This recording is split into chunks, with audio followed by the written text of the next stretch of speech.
میری پہلی بات بھی آپ کو یاد ہوگی، اور آج بھی میں پہلے اسی کو بتاتا ہوں، کوئی نئی بات نہیں ہے۔ ہاں، ایک بالٹی ہے جو دودھ سے بھری ہوئی ہے کنے تک، جس کو ہم کہتے ہیں لبالب بھری ہوئی ہے۔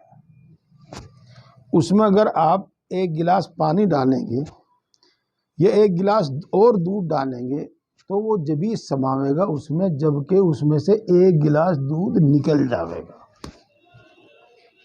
ورنہ اس میں گنجائش نہیں۔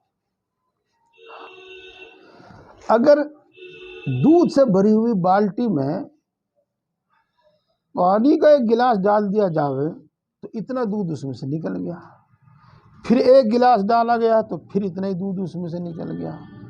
آپ تصور کیجئے، دھیان دیجئے گا، اگر اس کے اندر ایک ایک گلاس پانی ڈالتے رہے ہم تو ایک وقت وہ ہوگا کہ بالٹی میں صرف پانی ہوگا، دودھ نہیں ہوگا۔ جی، دین کامل اور مکمل ہے، دین کامل اور مکمل ہے۔ اگر اس میں کوئی زیادتی کی جاوے گی تو زیادتی وہاں اسی صورت میں ہوگی کہ دین ہٹے گا اور گمراہی اس کی جگہ لے گی۔ اس مثال سے بات آپ کی سمجھ میں آ گئی ہوگی۔ اور اسی طریقے سے رسول اللہ صلی اللہ علیہ وسلم نے ارشاد فرمایا، جب کوئی بدعت جگہ بناتی ہے تو ایک سنت مٹتی ہے، اور جب سنت زندہ ہوتی ہے تو بدعت مٹتی ہے۔ اس طرح کا معاملہ ہے یہ۔ تو دیکھو، جس طریقے سے ہم مغرب میں 3 رکعت پڑھتے ہیں، 4 نہیں پڑھ سکتے، اگر بھولے سے بھی پڑھ لی تو سجدہ سہو کرنا پڑے گا، جان بوجھ کر پڑھی تو دوبارہ ہی پڑھنی پڑے گی۔ جی، اسی طریقے سے دیکھو، پورا کلمہ تو مجھے بھی یاد ہے، آپ کو بھی یاد ہے۔ ہم اذان میں آخر میں کتنا پڑھتے ہیں؟ اللہ اکبر، اللہ اکبر، آگے لا الہ الا اللہ، محمد رسول اللہ نہیں کہتے، سب لا الہ الا اللہ ہی کہتے ہیں۔ کیوں؟ اس لیے کہ ہمیں اس موقع پر لا الہ الا اللہ ہی بتایا گیا، محمد رسول اللہ نہیں بتایا گیا۔ امید ہے کہ چند مثالیں آپ کی بات اچھی طرح سمجھ میں آ گئی۔ تو اس لیے میرے دوستو، چاہے وہ شب برات ہو، چاہے وہ شب قدر ہو، چاہے وہ محرم ہو، چاہے اور کوئی بھی اللہ کا حکم ہو، اس کو ہمیں بالکل اسی طرح ماننا چاہیے جس طرح وہ ہے۔ اس میں کمی کریں گے جب غلطی ہو جاوے گی، اور اس میں زیادتی کریں گے تب غلطی ہو جائے گی، بس اس کو اسی طرح رکھنا چاہیے۔ اب رہ جاتا ہے شب برات۔ تو دیکھو، حدیثوں سے یہاں پر 3 بات معلوم ہوتی ہے، بس 3 بات۔ پہلی بات کہ اللہ نے بہت سے موقعوں کی طرح یہ رات بھی ایسی بنائی ہے جن میں اپنے بندوں کے گناہ معاف کرتا ہے اور اپنے بندوں کی درخواست اور دعا قبول کرتا ہے۔ لہذا اس رات میں خاص طور سے اپنے لیے اور اپنی اولاد کے لیے، اپنے دوست احباب کے لیے دعائیں مانگو، دعائیں مانگو، اپنی گناہوں کی مغفرت مانگو، بخشش چاہو، گناہ معاف کراؤ۔ یہ رات اللہ تبارک و تعالیٰ نے ایک ایسے سنہری موقع کی طور پر ہمیں عطا فرمائی۔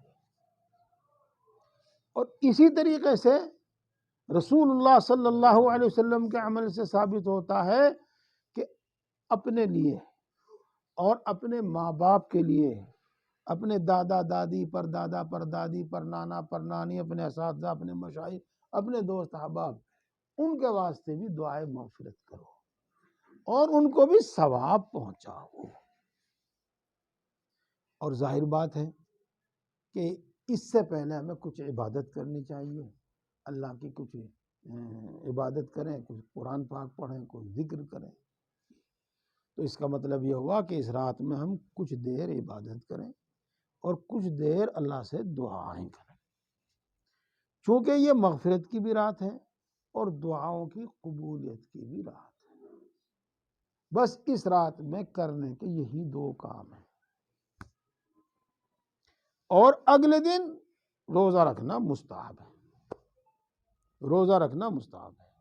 بس یہاں 3 ہی کام ہیں، ایک اگلے دن روزہ رکھنا، اور رات میں اللہ کی عبادت کرنا، اللہ سے مانگنا، اپنے لیے، اپنے جو بزرگ گزر چکے ہیں، اپنے بڑے گزر چکے ہیں، ان کے لیے مغفرت مانگنا۔ بس یہ 3 ہی کام۔ اب ایک چوتھا کام ہے جس کے بارے میں حدیث پاک میں بھی آیا ہے، قبرستان جانا۔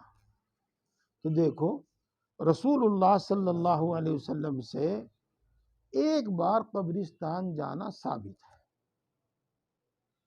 میں اس بات کو یہیں روک کے آپ کو بتاتا ہوں کچھ۔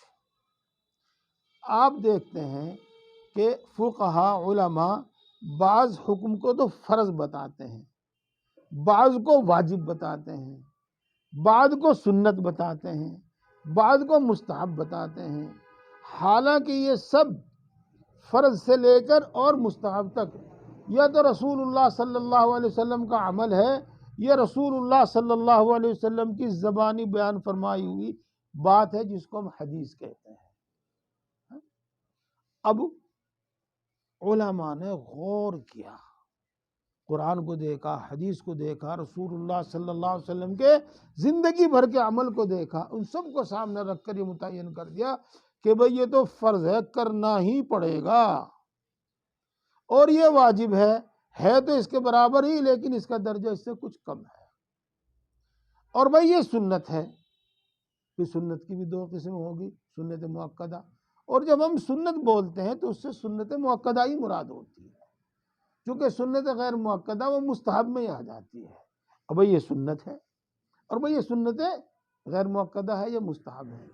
تو اعمال کے درجات فقہاء کرام نے قرآن میں، حدیث میں، رسول اللہ صلی اللہ علیہ وسلم کی زندگی میں، صحابہ کے عمل میں غور کر کے ان کے درجے متعین فرما دیے ہیں۔ تو رسول اللہ صلی اللہ علیہ وسلم سے قبرستان میں ایک مرتبہ جانا ضرور ثابت ہے، لیکن علماء نے فرمایا ہے کہ یہ اپنی ذات میں مقصود نہیں ہے، اپنی ذات میں مقصود نہیں۔ اگر آپ زندگی میں 1 مرتبہ 2 مرتبہ رسول اللہ صلی اللہ علیہ وسلم کی پیروی کرتے ہوئے قبرستان میں جانا چاہو، جا سکتے ہو، اور اس جذبے سے جاؤ گے کہ رسول اللہ صلی اللہ علیہ وسلم قبرستان گئے تھے، ہم بھی جائیں گے، تو انشاءاللہ سنت کا ثواب ملے گا۔ لیکن نہ آپ صلی اللہ علیہ وسلم نے ہمیشہ اس کی پابندی فرمائی، نہ کچھ اس کی ایسی تعلیم دی، اور نہ آپ کے طرز عمل سے یہ معلوم ہوتا ہے کہ یہ بھی کوئی اپنی ذات میں مقصود ہے۔ اس لیے یہ جو چوتھا عمل ہے، یہ اگر آپ کا کبھی کبھار جی چاہے تو جا سکتے ہو، یہ سنت والا عمل ہوتا ہے۔ باقی اس کے علاوہ اور جو بھی کچھ ہے وہ سب ہمارا اپنا بنایا ہوا، اپنا بنایا ہوا، تو ان سب کو آپ رد کر دیجئے گا، بس جو بات آپ کو بتائی ہے اس کو لے لیجئے گا، اور اس کے ساتھ ایک اور بات لے لیجئے گا۔ دیکھو، میں چاہے مولوی ہوں، چاہے کچھ اور ہوں، لیکن ہمارے اندر بھی بڑی سستی آ گئی ہے، صحیح بات یہ ہے، اور عام لوگوں کو تو کہنا ہی کیا، ان میں تو بڑی سستی آ گئی ہے، ورنہ رسول اللہ صلی اللہ علیہ وسلم اور صحابہ کرام رضوان اللہ تعالیٰ علیہ مجمعین اور تابعین اور تبع تابعین کے زمانے تک فرض مسجد میں ادا کیے جاتے تھے، اور نوافل اپنے گھروں میں ادا کیے جاتے تھے۔ نماز کی سنتیں پہلے گھر سے پڑھ کے آتے تھے، اور نماز کے بعد کی سنتیں اپنے گھر جا کے پڑھتے تھے۔ وہ تو ہم نے دیکھ لیا کہ ہماری صورتحال یہ ہے کہ ہم گھر سے جب چلیں، جب تکبیر ہونے کو ہو، اور وضو بھی ہی کریں بھاگ دوڑتا آ کے، اس لیے پہلے کی سنتیں ہی پڑھتے ہیں۔ اور ہماری دینی طلب کا حال یہ ہے کہ ہم بغیر سنتیں پڑھے یہاں سے نکلیں گے، کوئی زن پہ اترتے اترتے ہی بات کرنے لگے گا، ہاتھ پکڑ کے چلے گا، ادھر کو چل دیں گے، ہاتھ پکڑ کے چلے گا، ادھر کو چل دیں گے، وہ سنتیں چاہے مؤکدہ ہیں، غیر مؤکدہ ہیں، نفل ہے، وہ رہ جائیں گی۔ اس لیے اب سب لوگوں نے اس کا اہتمام کیا کہ اول آخر کی سنتیں مسجد میں ہی پڑھو، تو وہ اس وجہ سے ہے، ورنہ اصل یہ ہے کہ نفل عبادت اپنے گھر پر ہو۔ اور نفل عبادت کے واسطے بلانا بھی منع کیا ہے، نفل عبادت کے واسطے اکٹھا کرنا جمع کرنا بھی شریعت کے اندر منع ہے۔